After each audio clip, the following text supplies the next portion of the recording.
강아지와 해외여행 꿈만 꾸셨다고요? 이젠 현실입니다. 사랑스러운 우리 댕댕이와 함께 넓은 세상. 구경할 생각에 벌써부터 심장이 두근거리시죠? 하지만 설렘도 잠시. 대체 뭘 어떻게 준비해야 하지? 그 막막함에 한숨부터 나오셨을 거예요. 걱정 마세요. 오늘은 우리 댕댕이와 안전하고 즐겁게 해외 나들이를 다녀올 수 있는 꿀팁을 대방출하겠습니다. 첫 번째, 뭐니 해도 정보가 짱. 검역 규정부터 확인. 여러분, 비행기 티켓 먼저 끊으셨다고요?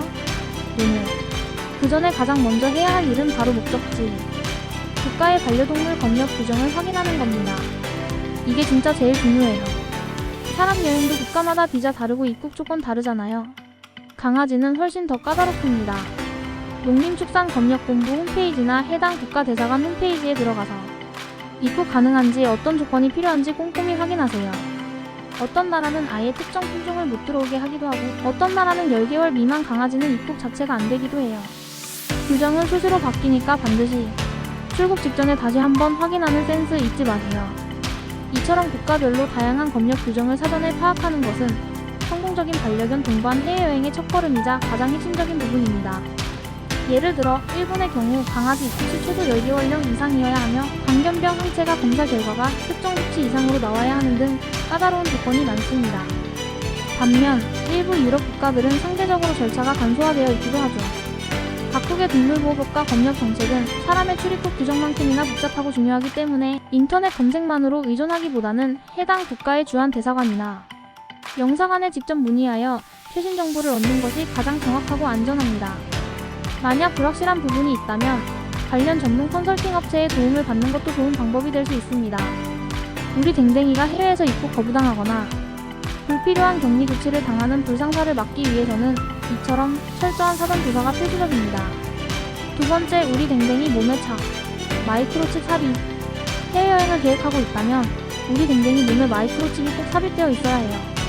이게 댕댕이의 주민등록증 같은 역할을 하거든요. 잃어버렸을 때 찾을 수 있는 건 물론이고, 많은 나라에서 입국 필수 조건으로 마이크로칩 삽입을 요구합니다. 혹시 아직 안 하셨다면 가까운 동물병원으로 달려가서 칩 삽입부터 해주세요. 이 마이크로칩은 국제표준 규격 ISO 11784 또는 11785를 따르는 것이 중요합니다. 그래야 방문하는 국가의 동물검역관이 칩리더기로 댕댕이의 정보를 정확하게 읽어낼 수 있어요. 만약 비표준 칩을 삽입했다면 입국 시 칩리더기 호환 문제로 어려움을 겪을 수도 있습니다. 칩 삽입 후에는 반드시 동물병원에서 발급하는 마이크로칩 등록증을 잘 보관해두세요. 이 서류는 해외여행 시 신분증처럼 사용될 수 있기 때문에 매우 중요합니다. 혹시라도 칩이 손상되거나 인식이 안 될 경우를 대비해 여분의 연락처나 기상 정보를 목줄에 달아두는 것도 현명한 방법입니다. 우리 댕댕이의 안전한 여행을 위한 기본적인 준비물이 바로 이 마이크로칩이라고 할 수 있죠.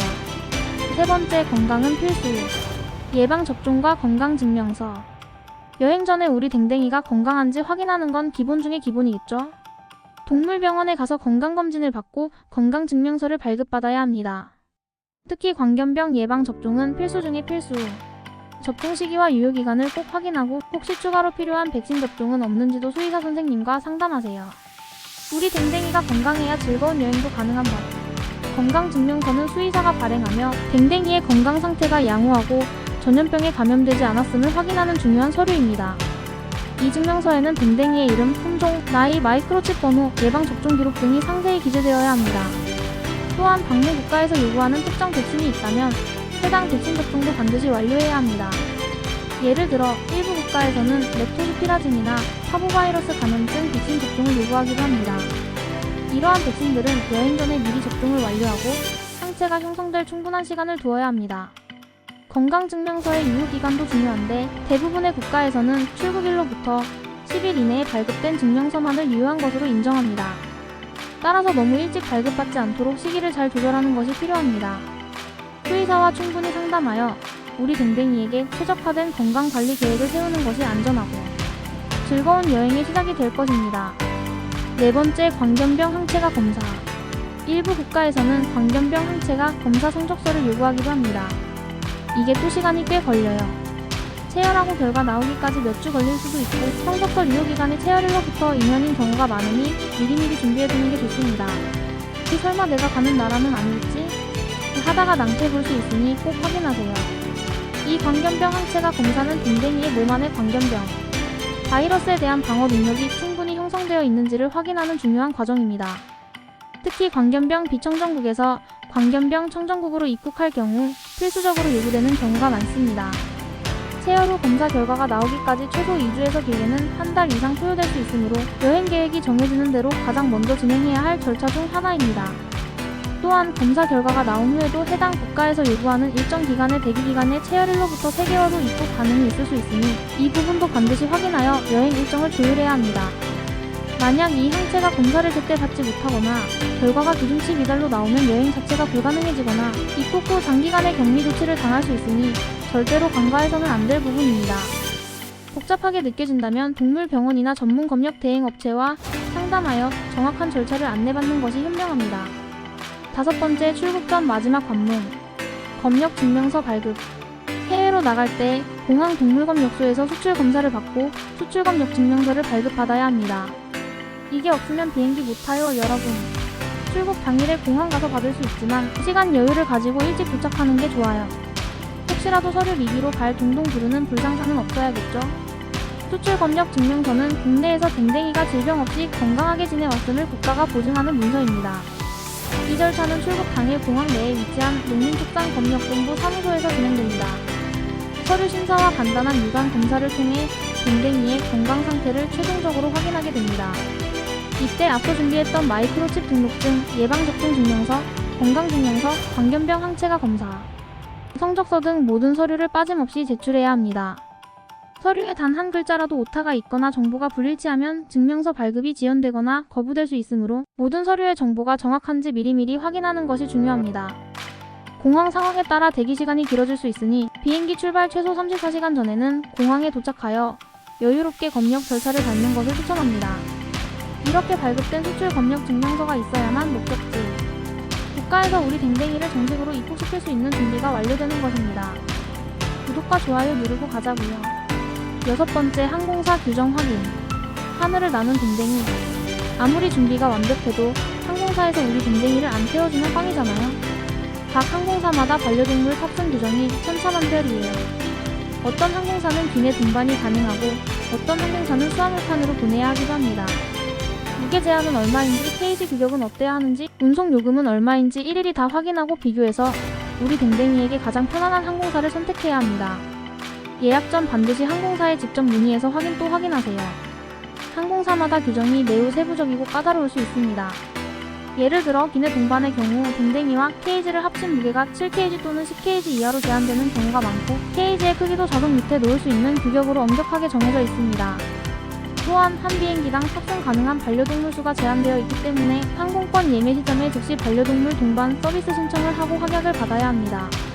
그렇지 않으면 자리가 없어 탑승이 불가능할 수도 있습니다. 수화물칸 운송의 경우 온도와 압력, 조절이 가능한 생동물 운송칸으로 보내지는지 여부를 반드시 확인해야 합니다. 여름철 폭염이나 겨울철 한파 시에는 반려동물 운송이 제한되거나 금지될 수도 있으므로 계절적 요인도 고려해야 합니다. 특히 단두종 견종퍼그, 프렌치 불독 등은 호흡기 문제로 인해 일부 항공사에서 탑승을 거부하거나 특정 조건 하에만 허용하는 경우가 많으니 해당 견종이라면 더욱 꼼꼼히 확인해야 합니다. 마지막으로 운송 비용은 생각보다 비쌀 수 있으니 예산을 미리 확인하고 반려동물 운송, 서약서 작성 등 필요한 절차를 미리 파악해두는 것이 좋습니다. 우리 댕댕이가 안전하고 편안하게 하늘을 날 수 있도록 항공사 규정은 그 어떤 것보다 중요한 확인사항입니다. 7번째, 사전 수입 허가. 특별한 경우의 수. 아주 드물게 몇몇 국가에서는 반려동물 사전 수입 허가인 특 PRMITL ICNC를 요구하는 곳도 있어요. 이런 나라로 가실 예정이라면 미리미리 허가를 받아두셔야 합니다. 역시 목적지 국가의 대사관이나 관련 기관에 문의해서 확인하는 게 가장 정확해요. 우리 댕댕이의 순탄한 입국을 위해 귀찮아도 꼭 거쳐야 하는 과정입니다. 이 사전 수입 허가는 특정 국가나 특정 상황에서만 요구되는 비교적 드문 절차이지만 만약 해당된다면 반드시 받아야 합니다. 이는 목적지 국가가 자국의 질병, 관리 및 생태계 보호를 위해 입국하는 동물에 대한 통제를 더욱 강화하기 위함입니다. 허가증 발급에는 보통 수수료가 발생하며 신청부터 발급까지 몇 주에서 몇 달이 소요될 수 있으므로 충분한 시간적 여유를 두고 준비해야 합니다. 허가증에는 댕댕이의 정보는 물론 방문 목적, 체류기간, 입국 공항 등 상세한 내용이 기재될 수 있습니다. 만약 사전 수입 허가증 없이 해당 국가에 도착한다면 우리 댕댕이는 입국이 거부되거나 장기간의 강제 격리 조치를 당할 수 있으며 보호자에게는 막대한 벌금이 부과될 수도 있습니다. 그러니 반드시 방문 국가의 규정을 다시 한번 확인하고 필요하다면 관련 서류를 꼼꼼히 준비하여 사전에 허가를 받아두시기 바랍니다. 이러한 복잡한 절차 하나하나가 우리 댕댕이의 안전과 행복을 지키기 위한 중요한 과정임을 잊지 마세요. 8번째, 귀국 시에도 철저히 한국으로 돌아오기. 자, 즐거운 해외여행을 마치고 한국으로 돌아올 때도 준비할 게 있습니다. 출국한 나라에서 발급받은 검역증명서와 광견병 항체가 검사 성적서가 필요해요. 한국으로 돌아와서도 공항에서 검역관에게 서류를 제출하고 검역을 받아야 합니다. 설마 한국은 괜찮겠지? 하다가 과태료 폭탄 맞을 수도 있으니 꼭 챙겨주세요. 한국 입국 시에도 해외 출국 시와 마찬가지로 농림축산검역본부의 검역 절차를 거쳐야 합니다. 해외에서 발급받은 건강증명서와 해당 국가의 수출 검역증명서, 그리고 광견병 항체가 검사 성적서 등 모든 서류를 구비하여 인천공항 등 국내 국제공항 도착 시 검역본부 사무실에 제출해야 합니다. 만약 광견병 발생 국가를 경유하거나 방문했다면 추가적인 검역 절차가 요구될 수도 있습니다. 특히 한국으로 돌아오기 전 해외 체류 기간 동안 댕댕이의 건강 상태에 이상이 없었는지 다시 한번 확인하는 것이 중요합니다. 귀국 예정일 40일 전까지 입국하는 공항 관할 검역소에 사전 신고를 해야 하는 경우도 있으니 이 부분도 사전에 확인하여 불이익을 당하지 않도록 주의해야 합니다. 모든 서류가 완벽하게 준비되어 있다면 검역관의 최종 확인 후 우리 댕댕이는 무사히 한국 땅을 밟을 수 있습니다. 시작부터 끝까지 꼼꼼한 준비가 필요한 여정이 바로 반려견 동반 해외여행입니다. 9번째, 장거리 비행 꿀팁. 우리 댕댕이 스트레스 줄이기. 사람도 장거리 비행 힘들잖아요. 우리 댕댕이는 오죽할까요? 비행 전에 수의사 선생님과 상담해서 우리 댕댕이의 컨디션을 확인하고 혹시 멀미약이나 안정제가 필요한지 논의해보세요. 그리고 비행 중에는 댕댕이가 최대한 편안함을 느낄 수 있도록 좋아하는 장난감이나 간식, 익숙한 냄새가 나는 담요 등을 케이지 안에 넣어주는 것도 좋은 방법입니다. 비행 전 충분한 산책으로 에너지를 소비시키고 물그릇은 얼음으로 채워 넣어주면 이동 중에 녹아서 마실 수 있어요. 장거리 비행은 댕댕이에게 큰 스트레스를 줄 수 있는 요인이 많습니다. 낯선 환경, 소음, 진동, 그리고 보호자와의 분리 등 이러한 스트레스를 최소화하기 위한 노력이 필요합니다. 비행 전 최소 며칠 전부터 케이지에 댕댕이가 익숙해지도록 훈련시키는 것이 좋습니다. 케이지 안에서 간식을 주거나 좋아하는 장난감을 넣어주어 긍정적인 인식을 심어주는 거죠. 비행 당일에는 출발 몇 시간 전에 충분히 운동시켜서 에너지를 소모하게 하면 비행 중 잠을 자면서 스트레스를 덜 받을 수 있습니다. 또한 비행 전에는 가벼운 식사만 제공하고 과도한 물 섭취는 피하는 것이 좋습니다. 케이지 바닥에는 흡수력이 좋은 패드를 깔아주고 혹시 모를 상황에 대비해 여분의 패드와 물티슈를 챙기는 것도 잊지 마세요. 수의사와 상담 시 댕댕이의 성격이나 건강 상태에 따라 진정제를 처방받을 수도 있지만 이는 수의사의 지시에 따라 신중하게 결정해야 합니다. 너무 과도한 진정제는 오히려 위험할 수 있기 때문입니다. 비행 중에도 댕댕이의 상태를 수시로 확인해줄 수 있다면 좋겠지만 수화물칸에 가는 경우 어렵기 때문에 탑승 전에 모든 준비를 철저히 해야 합니다. 우리 댕댕이가 최대한 편안하고 안전하게 목적지에 도착할 수 있도록 최선을 다해야 합니다. 10번째, 현지 적응 팁. 숙소와 산책로 미리 알아보기. 여행 가서 잠자리가 불편하면 사람도 예민해지잖아요. 우리 댕댕이도 마찬가지입니다. 여행 국가의 숙소가 반려동물 동반이 가능한지, 그리고 숙소 근처에 안전하게 산책할 수 있는 공원이나 장소가 있는지 미리 확인하는 게 좋아요. 특히 현지에서 댕댕이와 함께 식사할 수 있는 식당이 있는지도 미리 알아두면 편리하겠죠.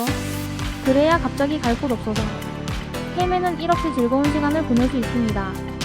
해외에서 댕댕이와 함께하는 여행은 단순히 관광지를 구경하는 것을 넘어 댕댕이의 일상생활까지 고려해야 하는 섬세한 준비가 필요합니다.